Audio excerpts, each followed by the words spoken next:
ඔව් සර්. නැත්නම් මේක බේර ගන්න බෑ.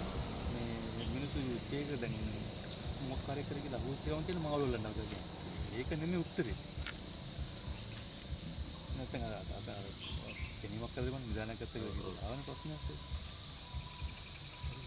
යා සර් ඒක මම ටෙක්නිකල් එක මොකද කරන්නේ?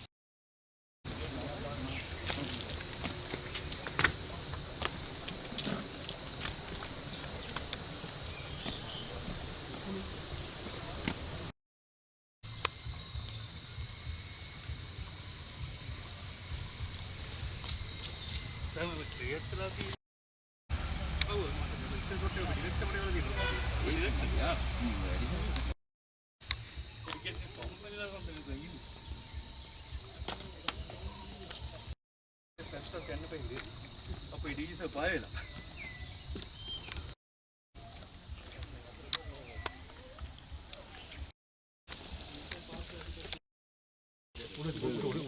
උඩදී ලෙවල් එකකින් නම් අඩි 2යි මට අඩි වෙලා. අඩි වෙලා තින්නේ. මේ පීඩනය වැඩි වෙනකොට තමයි මේක වැඩි වෙන්නේ මේක. දැන් අඩු වෙන්නේ නැහැ. ෆිල් කරනකොට මේකලාගේ කොච්චරද කොටද? 85,000 දැන් නෑ අඩි ගානක නෝඩු අද 422ක් කියන ස්පිල් ලෙවල් එකකින් කොච්චරක් අඩුද? අද අඩි දෙකක් අඩු. අඩි දෙකක් આવොත් ස්පිල් ගන්නවා. ඔව්. ඒ කියන්නේ මේ තියෙන ෆුල් කැපැසිටි එකම වගේ ලැබේ තියෙනවා මේ වෙලාවේ. තියෙනවා අපේ හොඳයි අඩු. සර් මෙහෙම රිසර්ච් එකක් මත අපි දැන් මේ සීරි තමයි මේ මට්ටමේ තියගත්ත ග්‍රීන් කලර් එකකට උතර මට්ටම. නැත්නම් මේකට ඩ්‍රෝ ඩවුන් වෙනවා. ඒ කියන්නේ මේක වර්ස් වෙනවා නම් දැන් වර්ස් වෙනවා මේ තියෙන වතුර කැපැසිටි එකත් එක්ක. ඔව්. පණිත අපි මේ අපි රිපෝට්ස් තියෙනවා 80 ගණන් වල ගත්ත රිපෝට්ස් මම ගත්තා තියෙනවා 80 90 වල ගත්ත මේ ගැන කිසිම රිපෝට්ස් අපි ළඟ තියෙන මේ ලීකේ සම්බන්ධව මොනිටර් කරපුවා ඒක දැන් ඒක ඩවුට් කරනවා ඩවුට් කරනවා කොහොමද කරන්නේ දෙපැත්තම නැත්නම් ඒක කරන්න මොකක්ද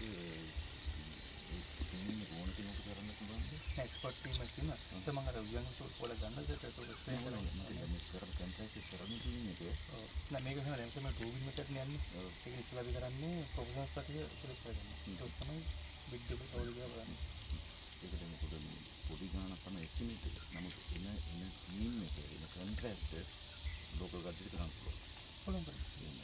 ඒ අතින් බරුනම් සකල වැඩක් තියෙනවා. වත් බලුණා. ඔව්.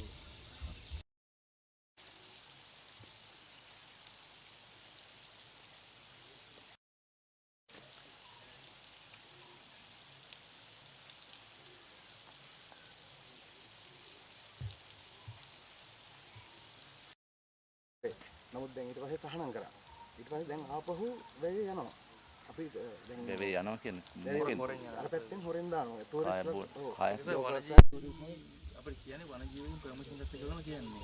ඒ වනජීවීන් පර්මිෂන් ගත්ත කියන දන්න නමුත් යාළුවෝ ගුවන්ලේ ගලාට ඒකට මෙතන පොඩි අපි ආයතන බෝට් දානවා. සායිඩ් බෝට් ඉස්සලා තිබුණා ඒක කැන්සල් කරා මේ. දැන් දුවනවා කියලා අහන්න. ඔව් දැන් දුවනවා. දැන් දුවන්නේ අනවසරයෙන් වනජීවීක හරහා තමයි බෝට් ප්‍රවාහනය කරන්නේ. බෝට්ටු වැවේ කියන්නේ ලොරියක බෝට් වරන් එද්දි වනජීවික ගන්නවනේ සර් මේක ඉන්නේ වැවේ දුවන්නේ කියන එක. ඒක ඒකට වැවේට බෝට්ටු දැම්මේ තහනම්.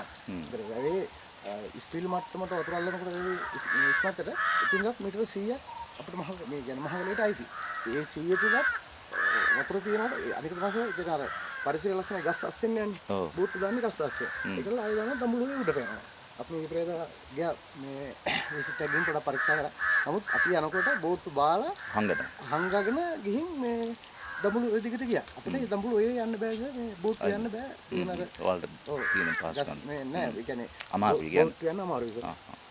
අද ඉන්නේ කලාවැවේ වැවේ මේ බැම්මේ ලීක් එකක් තියෙනවා කියන තැනට අපි ඇවිල්ලා ඉන්නේ. පහුගිය දවසක සමාජ මාධ්‍යවල තිබුණා මේ ලීක් එක මේ විදිහටම වීඩියෝ කරලා දාලා ලොකු බයක් ඇති කරලා තියෙනවා කලාවේ වැව් වාන ලීක් කඩාගෙන යන්න නියමිතයි අවධානයෙන් ඉන්න බලධාරීන් මේ ගැන මුකුත් කරන්නේ නැද්ද කියන මට්ටමේ ප්‍රවෘත්තිය පළ කරලා තිබුණා ඒ සම්බන්ධයෙන් මේක වගකීමෙන් කරන්න ඕන වැඩක් මේක භයානක නිවුස් එකක් ඒ නිසා තමයි මේ සම්බන්ධයෙන් උත්තරයක් දෙන්න අද අපි මේ කලාවැව්වාර වරිම මහවැලියේ ඉංජිනේරු මහත්මයාත් එක්කම අපි මෙතනට ආවේ මේ සම්බන්ධයෙන් උත්තරයක් දීලා යන්න.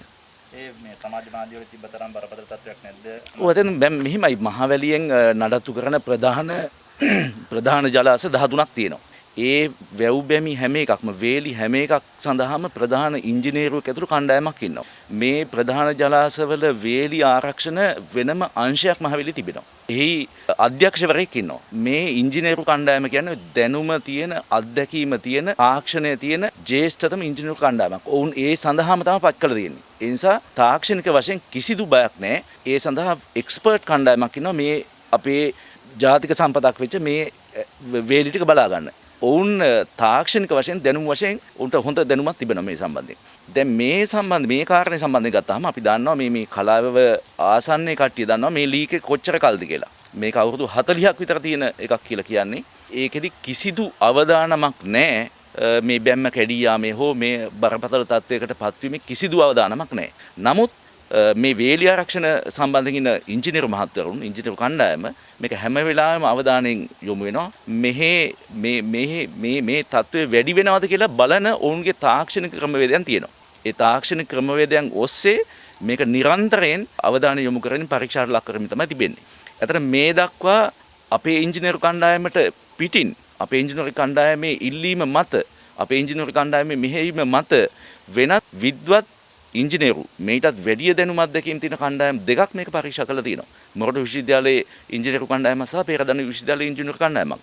ඔවුන්ගේ අදහස් තියෙන්නේ මේක අවදානමක් නැහැ. කිසිදු අවදානමක් නැහැ. නමුත් මේ ලීක් එක ප්‍රතිසංස්කරණය කරනවා නම් හොඳයි කියන එක. ඒ නිසා අතරම අපි කටයුතු කරලා තියෙනවා මේ සම්බන්ධයෙන් ටෙන්ඩර් එකක් ප්‍රදානය කරන්න. ඒ ටෙන්ඩර් එකෙන් පස්සේ මේකට ගැළපෙන කොන්ට්‍රැක්ටර් කෙනෙක් තෝරගෙන මේ ලීක් එක වැහිම සඳහා තාක්ෂණය දන්න කණ්ඩායම පත් කරන්න තියෙනවා. ඒක ඒ සඳහා සීලු කටයුතු සූදානම් කරලා තියෙනවා. ඒ සඳහා ඉංජිනේරුමය ඇස්තමෙන්තුව රුපියල් මිලියන 45යි. මෙවැනි උණුසුම් පුවත් වීඩියෝ කාටත් කලින් දිනපතා දැනගන්න බෙල් සලකුණ ඔබා SL Breaking